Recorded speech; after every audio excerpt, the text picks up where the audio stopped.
नमस्कार विद्यार्थी मित्रांनो, युअर ऑनलाईन गुरुजी या यूट्यूब चॅनलमध्ये तुम्हा सर्वांचं स्वागत। तर या व्हिडिओमध्ये आपण त्रिकोण, चौरस आणि आयत या भौमितिक आकृत्यांची ओळख करून घेणार आहोत। जर आणखी तुम्ही माझ्या चॅनलला सबस्क्राइब केलेलं नसेल तर खाली दिलेल्या सबस्क्राइब बटनाला क्लिक करा व त्यासमोरील बेल आयकॉनला दाबायला विसरू नका। चला तर मग पाहूया त्रिकोण, चौरस आणि आयत। तर पहा, समजा हा बोर्ड एक प्रतल आहे आणि या प्रतलावर मी काय केलेलं आहे, अशा काही रेषा काढलेल्या आहे। अशा प्रकारे या प्रतलामध्ये या तीन रेषा आहेत। जेव्हा या तीन रेषा, आता मी या रेषेला नाव देखील देतोय, ही आहे रेषा AB, ही आहे रेषा PQ आणि ही आहे रेषा XY। या तीन रेषा मी जेव्हा वाढवून घेतो, समजा ही रेष अशी या साइडला वाढत गेली आणि या साइडला देखील वाढत गेली।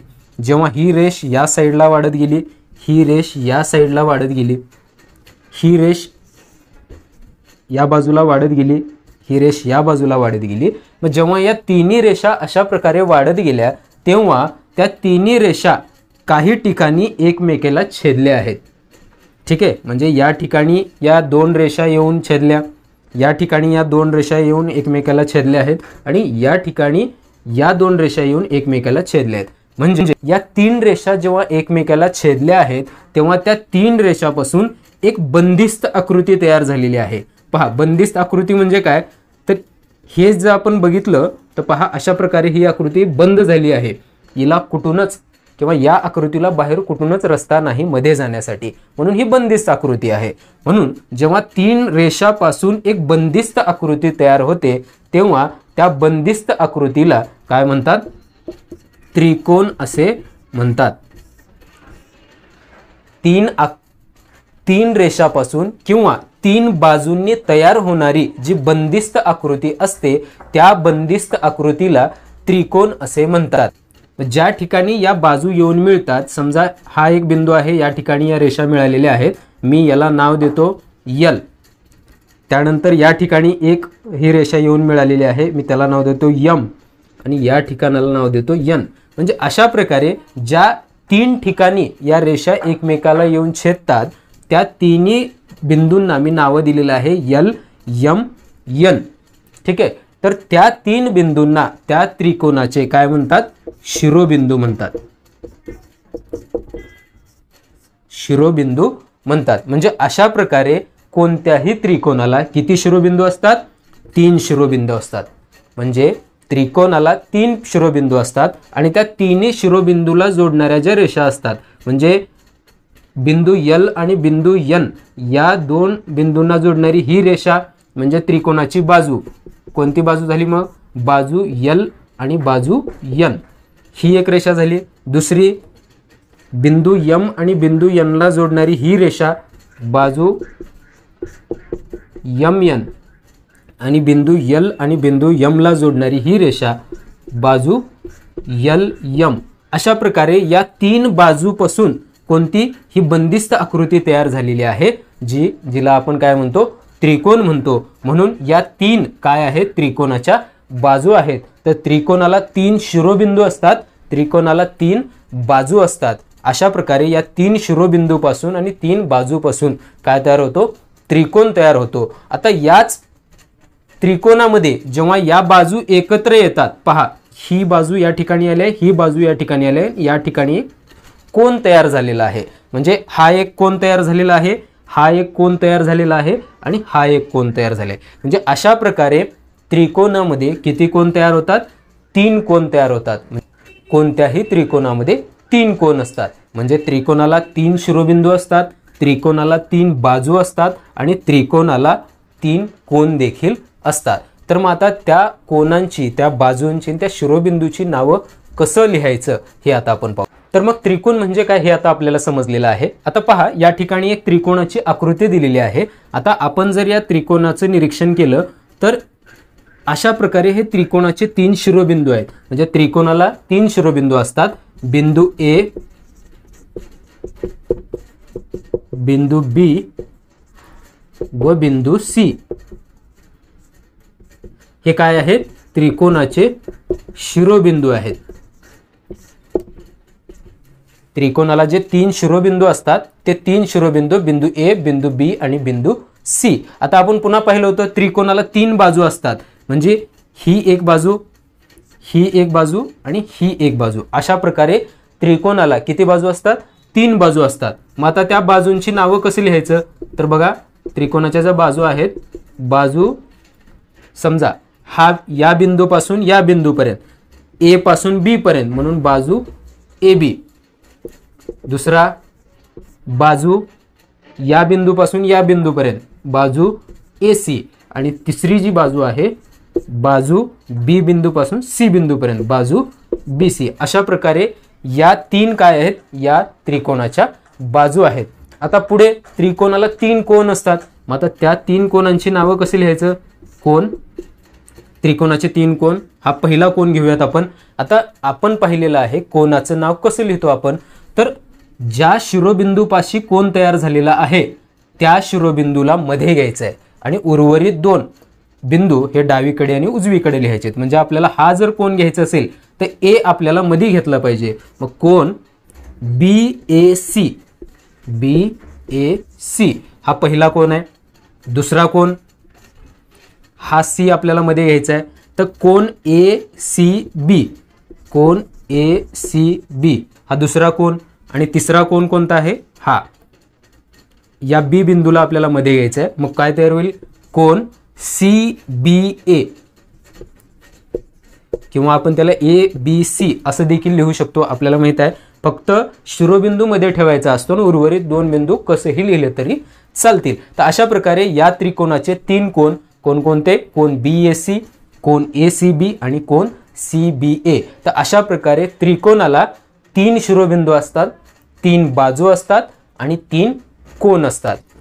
पण त्रिकोणाचे जे 3 कोन असतात त्या तिन्ही कोनाच्या मापाची बेरीज असते 180 अंश. म्हणजे बघा, त्रिकोणाचे 3 कोन असतात, तिन्ही कोन जर आपण वेगवेगळ्या मापाचे घेतले, पण कोणताही जरी त्रिकोण असला तरी त्या तिन्ही कोनाच्या मापाची बेरीज जर केली तर बेरीज ही किती येते? 180 अंशच असते. म्हणजे कोनाचं माप वेगवेगळं असू शकतं, पण जेव्हा आपण त्यांची बेरीज करतो ती बेरीज मात्र 180 अंशच असते. हे मात्र आपल्याला लक्षात ठेवायचं. यावर प्रश्न विचारले जाऊ शकतात. त्यामध्ये तुम्हाला 2 कोनाचं माप दिलं जातं. समजा हा माप दिला जातो 90 अंश, हा माप दिला जातो 45 अंश आणि या उर्वरित कोनाचं माप तुम्हाला काढायला सांगितलं जातं. मग त्रिकोणाच्या एकूण कोनाच्या मापाची बेरीज 180 अंश असते. मग 2 कोनाच्या मापाची बेरीज माहित आहे आपल्याला. या दोन्हीची बेरीज करून 180 मधून वजा केलं तर उर्वरित कोनाचं माप देखील आपल्याला मिळतं. तर अशा प्रकारचे प्रश्न आपल्याला सोडवता आली पाहिजेत. म्हणून त्रिकोणाच्या जे 3 कोन असतात त्या तिन्ही कोनाच्या मापाची बेरीज किती असते? 180 अंश असते. तर मग त्यानंतर या त्रिकोणाला कोणता त्रिकोण म्हणायचा? आपण शिरोबिंदू पाहिलो, बाजू पाहिलो, कोन पाहिलो, पण या त्रिकोणाचं नाव कसं सांगायचं? तर पहा, त्रिकोण दाखवण्यासाठी अशा प्रकारचं त्रिकोणाचं चिन्ह वापरलं जातं. त्रिकोण आणि नाव सांगण्यासाठी जे 3 शिरोबिंदू आहेत त्या 3 शिरोबिंदूचा वापर केला जातो. म्हणजे ए बी सी असे 3 शिरोबिंदू आहेत, तर त्रिकोणाचं चिन्ह त्रिकोण ए बी सी अशा प्रकारे त्याचं नाव सांगितलं जातं. मग त्रिकोणाचं नाव हे 6 प्रकारे सांगितलं जातं. म्हणजे त्रिकोणाचे नाव 6 प्रकारे लिहिले जाते किंवा वाचले जाते. आता ते 6 प्रकारे कसे? तर पहा, आपण कोनाचं नाव बघितलं कसं असतं. कोनाचं नाव तेच त्रिकोणाचं नाव. म्हणजे समजा कोनामध्ये देखील 3 बिंदू येतात, तसं त्रिकोणामध्ये देखील त्रिकोणाचं नाव सांगते वेळेस देखील 3 बिंदूचा वापर केला जातो. मग समजा बी ए सी आपण घेतला, बी ए सी यालाच उलट करता येतं सी ए बी. पहा, एकच कोन 2 प्रकारे लिहिता येतो. मग 3 कोन आहेत, तर हा कसा लिहिता येईल? B C A. आणि हाच कोन कसा लिहिता येईल? A B C. म्हणजे एकच कोन 2 प्रकारे लिहिता येतो.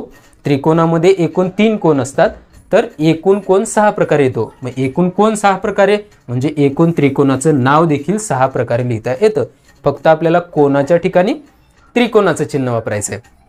तर अशा प्रकारे कोणताही त्रिकोण किंवा कोणत्याही त्रिकोणाचं नाव हे एकूण 6 प्रकारे आपल्याला सांगता येतं किंवा लिहिता येतं.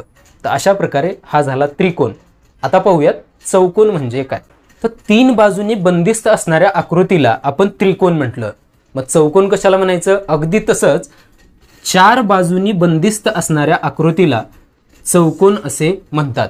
मग ती आकृती कशी असू शकते. अशी असू शकते, अशी असू शकते, अशी असू शकते, अशी असू शकते, कशीही.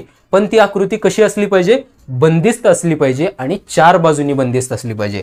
पहा, ही बाजू, ही बाजू, ही बाजू आणि ही बाजू, अशी ही आकृती 4 बाजूंनी बंदिस्त आहे. म्हणून या आकृतीला काय म्हणतात. चौकोन असे म्हणतात. जी आकृती 4 बाजूंनी बंदिस्त असते त्या आकृतीला चौकोन असे म्हणतात. मग आता चौकोनाचे गुणधर्म आपण पाहूयात. तर पहा, या ठिकाणी एक चौकोन दिलेला आहे. पहा, चौकोनाचे जे शिरोबिंदू आपण पाहतो, तर चौकोनाला 4 शिरोबिंदू असतात. चौकोनाला किती शिरोबिंदू असतात. 4. आता इथे कोणकोणते 4 शिरोबिंदू आहेत. बिंदू ए, दुसरा आहे हा बिंदू बी, तिसरा आहे हा बिंदू सी आणि चौथा आहे बिंदू डी, हा असलेला बिंदू डी. तर अशा प्रकारे कोणत्याही चौकोनाला 4 शिरोबिंदू असतात. आता त्यानंतर जर आपण हे शिरोबिंदू जोडले तर पहा, चौकोनाच्या ज्या बाजू असतात, चौकोनाला 4 बाजू असतात. किती. चौकोनाला 4 बाजू असतात. मग आता कोणकोणत्या बाजू आहेत बघा. या चौकोनामध्ये बिंदू ए आणि बिंदू बी जोडला तर आपल्याला कोणती बाजू मिळाली. बाजू ए बी. बिंदू बी आणि बिंदू सी जोडला तर आपल्याला बाजू मिळाली बाजू बी सी. बिंदू सी आणि बिंदू डी जोडला तर आपल्याला बाजू मिळाली बाजू सी डी. आणि बिंदू ए आणि बिंदू डी जोडला तर आपल्याला मिळालेला आहे बाजू ए डी.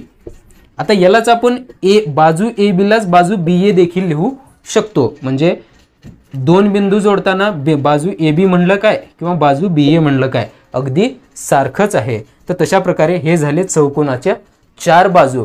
ज्याप्रमाणे चौकोनाला 4 बाजू आहेत त्याचप्रमाणे चौकोनाच्या बाजू एकमेकाला येऊन मिळाल्यानंतर कोण किती तयार होतात. कोण देखील 4च तयार होतात. पहा, बाजू ए बी आणि बाजू डी ए या ठिकाणी येऊन मिळाल्यानंतर इथे कोण तयार झालाय. बी बिंदूपाशी देखील एक कोण तयार झालाय, सी बिंदूपाशी एक कोण तयार झालाय आणि डी बिंदूपाशी एक कोण तयार झालेला आहे. म्हणजे चौकोनाला किती कोण असतात. चौकोनाला 4 कोण असतात. ठीक आहे. तर मग कोणकोणते कोण आहेत. कोणाची नावं आपण लिहूयात. आता बिंदू ए जर धरला तर बी ए सी, सॉरी, जर बिंदू ए धरला तर बी ए डी, कोण बी ए डी. दुसरा कोण कोण आहे. हा घेतलाय आपण. आता हा घेऊयात. हा जर घ्यायचा ठरला तर डी मध्ये आला पाहिजे. ए डी सी, कोण ए डी सी. त्यानंतर तिसरा कोण हा घेतला. आता हा घेऊयात. सी मध्ये घेतला पाहिजे. कोण B C D, B C D. आणि चौथा कोण जो राहिलेला आहे हा आहे कोण ए बी सी, कोण ए बी सी. तर अशा प्रकारे चौकोनाला 4 कोण असतात आणि त्या 4 कोणांची नावं अशा प्रकारे आपल्याला लिहिता किंवा सांगता आली पाहिजेत. त्यानंतर चौकोनाच्या 4 कोणाची बेरीज. चौकोनाला जे 4 कोण असतात त्या 4 कोणांची बेरीज असते 360 अंश. चौकोनाचे जे 4 कोण असतात त्या 4 कोणांची बेरीज ही एकूण 360 अंश असते. हे देखील आपल्याला लक्षात ठेवायचं आहे. तर हे झाले चौकोनाचे गुणधर्म.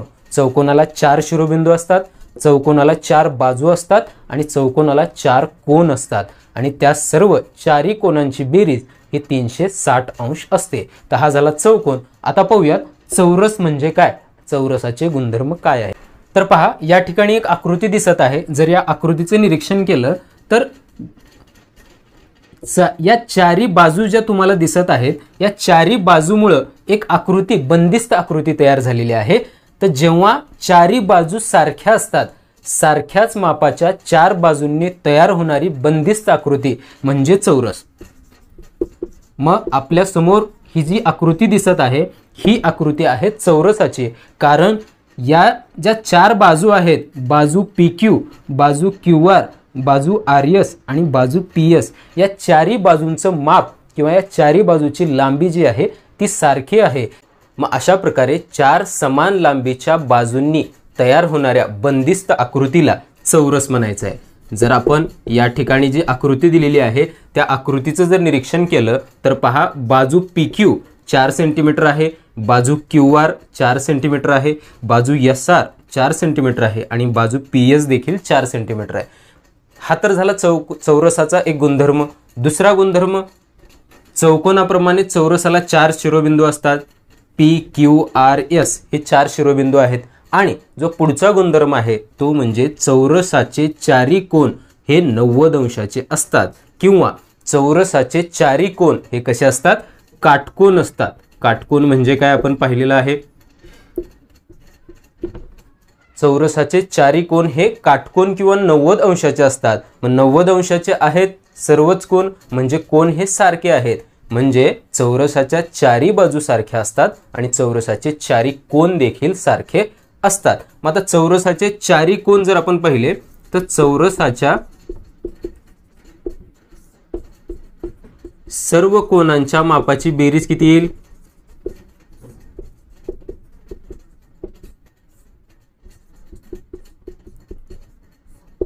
360 अंश येईल। आपण जर या 90 90 90 90 ची बेरीज केली तर चारी कोनाच्या मापाची बेरीज असते 360 अंश। तर हा झाला चौरस। चौरसाचे गुणधर्म आपण पाहिले, त्यामध्ये चौरसाला 4 शिरोबिंदू असतात, चौरसाच्या ज्या 4 बाजू असतात त्या चारी बाजूची लांबी ही काय असते, सारखी असते, आणि चौरसाचे 4 कोन देखील सारखे असतात आणि त्या सर्व कोनांची मापे हे 90 अंश असतात। तर अशा प्रकारे हा झाला चौरस। आता पाहूयात आयत म्हणजे काय व आयताचे गुणधर्म कोणते आहेत। तर पहा, या ठिकाणी एक आकृती दिलेली आहे, चौकोन ABCD आहे। चौकोन का म्हणलं, कारण ही 4 बाजूंनी तयार झालेली बंदिस्त आकृती आहे। पण या चौकोनाचं जर निरीक्षण केलं तर पहा, बाजू AB आणि बाजू DC या दोन बाजू काय आहेत, सारख्या आहेत। बाजू सारख्या आहेत म्हणजे AB ची लांबी जर 9 सेंटीमीटर असेल तर DC ची लांबी 9 सेंटीमीटर आहे, आणि AD ची लांबी 4 सेंटीमीटर आहे, BC ची लांबी देखील 4 सेंटीमीटर आहे। म्हणजे ज्या चौकोनामध्ये समोरासमोरील बाजू या सारख्या असतात त्या चौकोनाला आयत म्हणायचं आहे। म्हणजे जर एखादा चौकोन असा असेल की त्याच्या समोरासमोरील बाजू या सारख्या असतील तर अशा वेळी त्या चौकोनाला आयत असे म्हणतात। मग ही आकृती जर आपण पाहिली तर या आकृतीतील बाजू AB आणि बाजू DC, AB आणि बाजू DC या दोन बाजू काय आहेत, सारख्या आहेत, आणि बाजू AD आणि बाजू BC या दोन बाजू काय आहेत, सारख्या आहेत। मग जर समोरासमोरील बाजू सारख्या असतील तर त्या आकृतीला किंवा त्या चौकोनाला आपण काय म्हणतो, आयत म्हणतो। तर हा झाला आयताचा एक गुणधर्म। चौकोनासारखेच आयताला देखील 4 शिरोबिंदू असतात। आणि जो पुढचा गुणधर्म आहे तो म्हणजे आयताचे चारी कोन हे सारखे असतात। जसा आपण चौरसाचा गुणधर्म पाहिला तशाच प्रकारे आयताचा देखील गुणधर्म आहे, तो म्हणजे आयताचे चारीही कोन सारखे असतात आणि तेही किती अंशाचे, 90 अंशाचे असतात। आणि आयताच्या चारी कोनांच्या मापाची बेरीज ही 360 अंश येते। तर अशा प्रकारे हा झाला त्रिकोण, चौकोन, चौरस आणि आयत। तर तुम्हाला हा व्हिडिओ कसा वाटला, व्हिडिओ आवडल्यास व्हिडिओला लाईक करा, चॅनलला सबस्क्राईब करा व इतरांना शेअर देखील करा।